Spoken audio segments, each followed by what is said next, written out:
ചേട്ടാ, നാട് മുഴുവൻ പെണ്ണ് പിടിച്ച് നടക്കുന്ന രാഹുൽ മാങ്കൂട്ടവും കുടുംബ പ്രശ്നവുമായി നടക്കുന്ന ഗണേഷ് കുമാറും, ഇത് നമ്മുടെ മുഖ്യമന്ത്രി പിണറായി വിജയൻ സഖാവ് മാധ്യമങ്ങളോട് പറഞ്ഞതാണ്.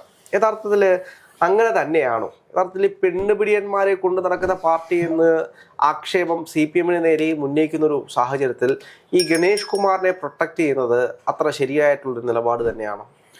അല്ല, ഗണേഷ് കുമാറിനെ പ്രൊട്ടക്ട് ചെയ്യുന്ന ഈ പാർട്ടിയെ അദ്ദേഹം ഇപ്പോൾ LDF-നോടൊപ്പം ഇരിക്കുന്ന മന്ത്രിയാണ്.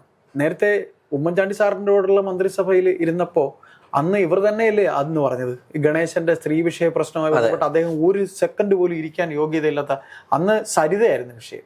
ഇന്നിപ്പോൾ ആരാണ് താരം, എതിർവശത്ത് താരം ആരാണ് നമുക്കറിയില്ല അല്ലെ. ഭാര്യയെ കിടപ്പുമുറിയിൽ കണ്ട മറുവശത്തിരിക്കുന്നത് ആരെന്ന് ഇതുവരെ നമുക്കറിയില്ല. അദ്ദേഹത്തിന് പ്രണയങ്ങൾ 5000 6000 ഉണ്ട്. പ്രണയിച്ചോട്ടെ അല്ലെ, പ്രണയിച്ചോട്ടെ. അതിൽ ആരാണ് ഇന്ന് കണ്ടുപിടിക്കാൻ കഴിഞ്ഞിട്ടില്ല. അപ്പൊ മുഖ്യമന്ത്രി പറയുന്നത് അതൊരു കുടുംബ പ്രശ്നമാണ്, മറ്റത് ലോകം മൊത്തം പെണ്ണുപിടിച്ച് നടന്നതാണ്. സ്വാഭാവികമായിട്ടും അവിടെ രാഹുൽ മാങ്കൂട്ടം അത് ഡിഫെൻഡ് ചെയ്ത് വന്നു കഴിഞ്ഞാൽ, അതായത് അദ്ദേഹത്തിന്റെ കുടുംബ പ്രശ്നമാണ് ഇത് എന്ന് പറഞ്ഞു വന്നു കഴിഞ്ഞാൽ മുഖ്യമന്ത്രി എങ്ങനെയായിരിക്കും പ്രതികരിക്കാൻ പോകുന്നത്? അദ്ദേഹത്തിന്റെ കുടുംബ പ്രശ്നം എന്ന രീതിയിൽ ആയില്ല എന്നുണ്ടെങ്കിലും ഒരു വശം മാത്രം സംസാരിച്ചുകൊണ്ടാണ് ഈ കാര്യങ്ങളെല്ലാം പോയിരിക്കുന്നത്. നമ്മൾ ഈ അടുത്തിടയ്ക്ക് കേട്ടൊരു അതിജീവിതയുടെ അമ്മ രാഹുലുമായിട്ട് ചാറ്റ് ചെയ്തു എന്ന് പറയുന്നുണ്ട്.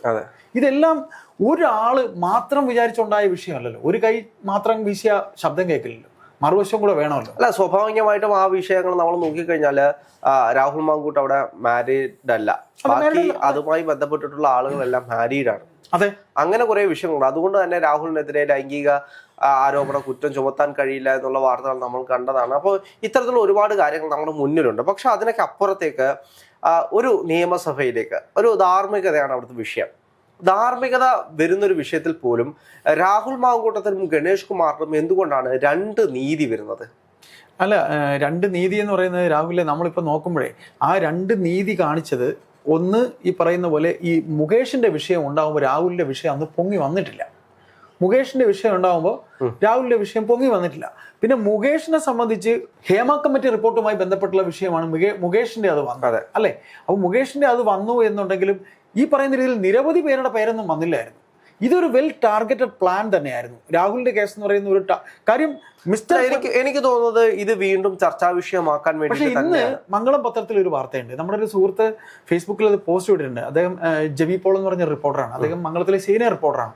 അദ്ദേഹം ഇട്ടിരിക്കുന്ന റിപ്പോർട്ട് എന്ന് പറഞ്ഞാൽ ഇനി രാഹുൽ മാങ്കൂട്ടം വിഷയവുമായി ബന്ധപ്പെട്ട് സർക്കാർ അധികം മുന്നോട്ട് പോകില്ല എന്നൊരു വാർത്ത ഇന്ന് വന്നിട്ടുണ്ട്. മംഗളത്തിൽ പോകാൻ കഴിയില്ലല്ലോ. പോകാൻ കഴിയൂ. അതെ, ഇന്നൊരു വയലൻസ് സ്റ്റോറി കണ്ടത് ആ ദിവസമാണ് അദ്ദേഹത്തിന്റെ പ്രസ്താവന വന്നിരിക്കുന്നത്. ഈ വിഷയങ്ങളിലെല്ലാം വരുന്നത് ധാർമ്മികതയാണ് ഏറ്റവും വലിയ വിഷയം. പക്ഷെ ഗണേഷ് കുമാറിന്റെ കാര്യത്തിലേക്ക് വരികയാണെങ്കിൽ, ഗണേഷ് കുമാറിന്റെ ഭാര്യയ്ക്ക് പരാതി ഇല്ലാത്തത് കൊണ്ടാണ് ഈ വിഷയം നിലനിൽക്കുന്നത്. പക്ഷെ അവിടെ നടന്നിട്ടുള്ളത് ചീറ്റിംഗ് ആണ്. തീർച്ചയായും ഭാര്യയുടെ സംസാരം അനുസരിച്ച് അത് ചീറ്റിംഗ് ആണ്. അത് ഭാര്യ ഇല്ലാത്ത നേരത്തെ അനുസരിച്ചല്ല, അത് നടന്ന സംഭവം തന്നെ. ഭാര്യയുടെ അസാന്നിധ്യത്തിൽ അതായത് ഭാര്യ ഇല്ലാത്ത നേരത്തെ സ്വന്തം കിടപ്പറയിൽ ഭാര്യ, അതായത് ഒരു കുടുംബജീവിതം നയിക്കുന്നവന്റെ സ്വന്തം കിടപ്പറയിൽ മറ്റൊരു സ്ത്രീയെ കൊണ്ടുവന്ന് കാണിക്കാൻ പാടില്ലാത്തത് കാണിച്ചു എന്നുള്ള വ്യക്തമായ തെളിവ് വന്നിട്ടില്ല. അല്ല, പക്ഷെ അതിനെപ്പറ്റി ചോദിക്കുന്ന സമയത്താണ് ഗണേഷ് കുമാർ പറയുന്നത് അത് പൊത്താൻ വേണ്ടിയിട്ട് എനിക്ക് 5000 പ്രണയങ്ങളുണ്ട്, ആർക്കെങ്കിലും കുഴപ്പമുണ്ടോ എന്നുള്ള രീതിയിലേക്ക് ചോദിക്കുന്നത്. അപ്പോൾ 5000 പ്രണയമാണെങ്കിൽ പോലും ഒരു കുടുംബ ജീവിതത്തിലേക്ക് വരുമ്പോൾ അങ്ങനെ നടന്നു പോകുന്നൊരു സോഷ്യൽ കമ്മിറ്റ്മെന്റ് ആയിട്ട് നടക്കുന്ന ഒരാൾ ചെയ്യേണ്ട ഒരു കാര്യമാണോ എന്നുള്ളൊരു ധാർമ്മികതയുടെ വിഷയമാണ് അവിടെ വരുന്നത്. രാഹുൽ മാങ്കൂട്ടത്തിന്റെ വിഷയത്തിലും നമ്മൾ എപ്പോഴും ഒരുപാട് തവണ ചർച്ച ചെയ്താണ്. ഇവിടെ എല്ലാം വിഷയം ധാർമ്മികതയാണ്. ഇപ്പോൾ മുകേഷിന്റെ കാര്യത്തിൽ പോലും ആണെങ്കിൽ പോലും ധാർമ്മികതയാണ്. ഇവരാരും ശിക്ഷിക്കപ്പെട്ടിട്ടില്ല. ഇത്തരത്തിലുള്ള സ്ത്രീ വിഷയവുമായി ബന്ധപ്പെട്ട് ഒരുപാട്, ഇപ്പോൾ AK ശശീന്ദ്രൻ വരെ എൽദോസ് കുന്നപ്പള്ളി, പെരുമ്പാവൂര് കുന്നപ്പള്ളിക്ക് സീറ്റ് കൊടുത്തോ? ഇല്ലല്ലോ. അപ്പൊ ഇവിടെ ഈ പറയുന്ന ധാർമ്മികത കറക്റ്റായിട്ട് ഉയർത്തിക്കാട്ടിയിരിക്കുന്നത് ആരാ? കോൺഗ്രസ് തന്നെയാണ്. അപ്പൊ അദ്ദേഹം ഇന്നിപ്പോ സംസാരിച്ച വിഷയവുമായിട്ട് ബന്ധപ്പെട്ട് നോക്കുമ്പോൾ കോൺഗ്രസിനെ കുറ്റം പറയാൻ ഇദ്ദേഹത്തിന് യാതൊരു ധാർമ്മികത. തീർച്ചയായിട്ടും മുഖ്യമന്ത്രി പിണറായി വിജയന് കോൺഗ്രസ് പാർട്ടിയെ കുറ്റം പറയാൻ ഇപ്പൊ രാഹുൽ മാങ്കൂട്ടത്തിന്റെ വിഷയം അപ്പോൾ തന്നെ പാർട്ടിയിൽ നിന്ന് സസ്പെൻഡ് ചെയ്യുന്ന ഒരു രീതി ഉണ്ടായി. പാർട്ടിയിൽ നിന്ന് പിന്നീട് പുറത്താക്കുകയാണ് ചെയ്തത്. പിന്നെ അദ്ദേഹത്തിന്റെ MLA പദവിയെ സംബന്ധിച്ചിട്ട് അന്വേഷിക്കാനായിട്ട് അദ്ദേഹം യോഗ്യനാണോ അല്ലേ എന്നുള്ളത് ഈ പറയുന്ന ഇദ്ദേഹത്തിന്റെ ഗവൺമെന്റ് ഇരുന്നപ്പോ തന്നെ എന്നിട്ട് അവർ കണ്ടുപിടിച്ചു. അതിനകത്ത് മറ്റൊരു കാര്യമുണ്ട്. അയോഗ്യത. MLA എന്ന് പറയുന്നത് പാർട്ടി കൊടുക്കുന്ന പദവിയല്ല, ജനങ്ങൾ കൊടുക്കുന്ന പദവിയാണ്. അത് പെട്ടെന്നൊന്നും എടുത്ത് കളയാൻ കഴിയില്ല.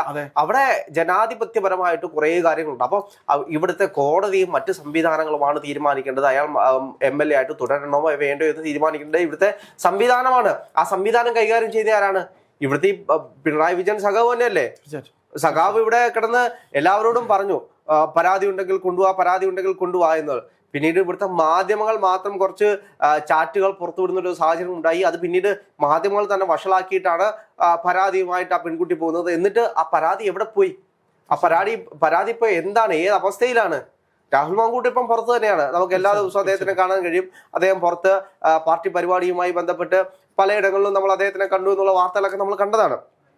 പക്ഷേ ഇപ്പോൾ മുകേഷിന്റെ കാര്യത്തിലാണെങ്കിൽ പോലും ഈ സ്ത്രീകളുടെ വിഷയത്തിൽ അല്ലെങ്കിൽ ഇത്തരത്തിലുള്ള വിഷയത്തിൽ മുഖ്യമന്ത്രി പിണറായി വിജയനും ഈ ഇടതുപക്ഷ സർക്കാരിനും അത്ര വലിയ താല്പര്യമായിരുന്നെങ്കിൽ എന്തുകൊണ്ടാണ് ഹേമ കമ്മിറ്റി റിപ്പോർട്ട് ഇപ്പോഴും പുറത്തുവിടാതെ ഒളിപ്പിച്ചു വെച്ചിരിക്കുന്നത്? എന്തിന് ഇങ്ങനെ നമ്മുടെ കോടിക്കണക്കിന് തുക എടുത്ത് ഇങ്ങനെ ഒരു അതെ, എന്തിനാണ് ഈ കമ്മിറ്റി വെച്ചത്? മീ ടു കമ്മീഷൻ, അങ്ങനെ എന്തെല്ലാം കാര്യങ്ങളാണ് വെച്ചത്. എന്നിട്ട് അവസാനം പറ്റിക്കാനാണ്. അല്ല, ഈ ഹേമ കമ്മീഷൻ പുറത്ത് വിട്ട് കഴിഞ്ഞാൽ ആദ്യം തൂങ്ങാൻ പോകുന്നതേ MLA ആയിട്ടുള്ള മുകേഷും മറ്റു മന്ത്രിമാരും ഒക്കെ ആയിരിക്കും. അത് നമ്മൾ പറയേണ്ട കാര്യമില്ല. ഇപ്പൊ തന്നെ സൂപ്പർ സ്റ്റാറുകൾ ഏതാണ്ട് എല്ലാവരും മുഖ്യമന്ത്രിയുമായി ഭയങ്കരമായ അടുപ്പത്തിൽ നിൽക്കുന്നു. ഒരു പാർട്ടിയിലെ ബ്രാഞ്ച് സെക്രട്ടറിയോട് എന്തിനു ഒട്ടി നടക്കുന്നു, അല്ല പാർട്ടിയുടെ ജില്ലാ സെക്രട്ടറിയോട് എന്തിനു ഒട്ടി നടക്കുന്നു എന്ന് ചോദിച്ചത് ഒരു നടനാണ്. അദ്ദേഹം ചിലപ്പോൾ എല്ലാ തരത്തിലും വലിയൊരു നടനായിരിക്കാം. അദ്ദേഹത്തോട് നിരുപാധികം പാർട്ടിയുടെ CPM എന്ന് പറയുന്ന പാർട്ടി ബഹുജനങ്ങളുടെ പാർട്ടിയാണ്. ബഹുജനങ്ങൾ കൽപ്പിച്ചു കൊടുത്തൊരു പദവിയാണ് ഈ പറയുന്ന നടനുള്ളത്. അദ്ദേഹത്തിനോട് മാപ്പ് ഓപ്പണായിട്ട് പറഞ്ഞൊരു മുഖ്യമന്ത്രിയാണ്. അതിന് രണ്ട് വശം ഇപ്പോഴും ഉണ്ട്. അപ്പൊ മുഖ്യമന്ത്രി ആരുടെ പക്ഷത്താണ്? പാർട്ടിയിലെ സഖാവിനൊപ്പമാണോ അതേ ഈ പറയുന്ന താരപ്പകിട്ടുള്ള താരരാജാവിനോടൊപ്പമാണോ? അപ്പൊ രാഹുൽ ചോദിച്ച പോലെ ഈ ഹേമ കമ്മിറ്റി, സ്വാഭാവികമായിട്ടും ഹേമ കമ്മിറ്റി റിപ്പോർട്ട് പുറത്തേക്ക് വരികയാണെങ്കിൽ പല പൊതുമുഖങ്ങളും പുറത്തേക്ക് വരും. അതുകൊണ്ടാണ് ഇപ്പോഴും ഒളിപ്പിച്ചു വെച്ചിട്ടുള്ളത്. അത്ര വലിയ സ്ത്രീപക്ഷപാതമായിരുന്നെങ്കിൽ അല്ലെങ്കിൽ അത്ര വലിയ പ്രൊട്ടക്ഷൻ ആയിരുന്നെങ്കിൽ ആദ്യം ഹേമ കമ്മിറ്റി റിപ്പോർട്ട് പുറത്തു കൊണ്ടുപോവാ.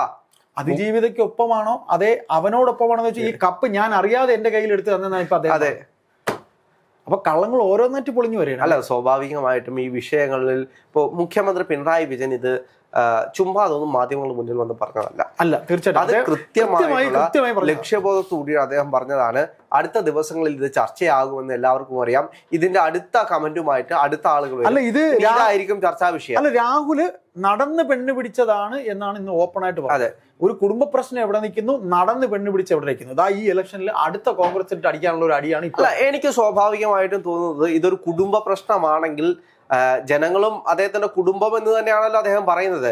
ജനങ്ങൾ എന്താണെങ്കിലും ഇത് കാണുന്നുണ്ട്. പത്തനാപുരത്തെ ജനങ്ങൾ ഈ തെരഞ്ഞെടുപ്പ് കഴിയുമ്പോൾ ഇത് കുടുംബ പ്രശ്നമാണോ അല്ലയോ എന്ന് കൃത്യമായിട്ട് പറഞ്ഞു തരുമെന്നാണ് എനിക്ക് തോന്നുന്നത്. അതിനപ്പുറത്തേക്ക് നമ്മൾ മനസ്സിലാക്കേണ്ട കാര്യം എന്ന് വെച്ച് കഴിഞ്ഞാൽ ഇത് നമ്മൾ നേരത്തെ പറഞ്ഞതുപോലെ ഇനി വരാനിരിക്കുന്ന അടുത്ത ദിവസങ്ങളിൽ വരാനിരിക്കുന്ന എന്തോ ഒരു ബോംബ്, ആ ബോംബിനെ മുൻകൂട്ടി കണ്ടുകൊണ്ട് പ്രിവെൻഷൻ സർക്കാർ, അതായത് പിണറായി വിജയൻ ആദ്യമേ ഇട്ടൊരു സാധനമാണ് ഇപ്പം പൊട്ടിച്ച് ഇപ്പൊ രാഹുൽ മാങ്കൂട്ടത്തിന്റെ വിഷയം പൊട്ടിച്ചു കഴിഞ്ഞാൽ 2 ദിവസം അതായിരിക്കും ചർച്ച. അപ്പോൾ ഇതിന്റെ ഇടയിലേക്ക് വരുന്ന ബോംബ് പൊട്ടാതെ നിർവീര്യമാക്കാൻ വേണ്ടിയിട്ട് പിണറായി വിജയൻ സർക്കാർ കൃത്യമായി ടാർഗറ്റ് ചെയ്ത് അടിച്ചിരിക്കുകയാണ് രാഹുൽ മാങ്കൂട്ടം. അല്ലെങ്കിൽ കൃത്യമായ ഒരു പ്രതിരോധം തന്നെ ഇപ്പോഴേ ഇടുക. അതെ, ഇനി ഇതിപ്പോ സഖാവ് മുഖ്യമന്ത്രി പിണറായി വിജയൻ പറഞ്ഞു, വേറെ ആര് പറഞ്ഞാലും വിഷയമില്ലായിരുന്നു. മുഖ്യമന്ത്രി പിണറായി വിജയൻ ഈ സാധനം പറയുമ്പോൾ ഇത് രാഹുൽ മാങ്കൂട്ടം അടിക്കും, കോൺഗ്രസിന്റെ പല നേതാക്കന്മാരും അടിക്കും, VD സതീശൻ ഉൾപ്പെടെയുള്ള നേതാക്കന്മാരടിക്കും. അപ്പോൾ അടിക്കുമ്പോൾ തിരിച്ച് മറുപടിയായിട്ട് ഇവിടുത്തെ സഖാക്കന്മാരുണ്ടല്ലോ, സൈബർ ഇടങ്ങളിൽ ഫോണും നോക്കി ആർക്കെതിരെ എന്തും പറയാമെന്നുള്ള രീതിയിൽ അവരെ വിട്ടില്ല. ലീഗിന്റെ എന്ത് കഷ്ടമെന്ന് ആലോചിച്ചു. അല്ല, അത് പോട്ടെ, നമുക്കറിയാലോ കാഫ് സ്ക്രീൻഷോട്ട് ആണെങ്കിലും എന്തെല്ലാം നമ്മൾ കണ്ടതാണ് കഴിഞ്ഞ തെരഞ്ഞെടുപ്പിലെല്ലാം. ആരോഗ്യമന്ത്രിയുടെ ചിത്രങ്ങൾ പോലും സ്വന്തം പാർട്ടിക്കാർ മോശമായി ചിത്രീകരിക്കുന്ന നമ്മൾ കണ്ടതാണ്. എന്ത് തന്നെയാണെങ്കിലും ഈ വിഷയം നമുക്ക് പ്രതീക്ഷിക്കാം അല്ലെ, മറുപക്ഷത്ത് ഒരു വലിയ ബോംബുണ്ട്. അതെ, മറ്റെന്തോ ഒരു ബോംബ് ഉണ്ട്. ആ ബോംബ് പൊട്ടാതിരിക്കാൻ വേണ്ടിയിട്ട് ഇപ്പോഴേ ഒരു മുഴുവൻ മുമ്പേ എറിഞ്ഞാണ് മുഖ്യമന്ത്രി പിണറായി വിജയൻ എന്ന് പറയുന്നത്. അദ്ദേഹം ചുമ്മാ പറയത്തൊന്നുമില്ല. അദ്ദേഹം പറയുന്ന ഓരോ കാര്യത്തിലും, കഴിഞ്ഞ ദിവസം അദ്ദേഹം പറഞ്ഞ ചെറ്റ എന്ന് പറയുന്ന വാക്കിന് പോലും അതിലും കൃത്യമായിട്ടുള്ള രാഷ്ട്രീയപരമായിട്ടുള്ള ചില കാര്യങ്ങളുണ്ട്. അത് നമുക്ക് അടുത്ത ദിവസങ്ങളിൽ മാത്രമേ പറയാൻ കഴിയൂ അത് എന്താണ്, എന്തിനു വേണ്ടിയിട്ടായിരുന്നു എന്ന്.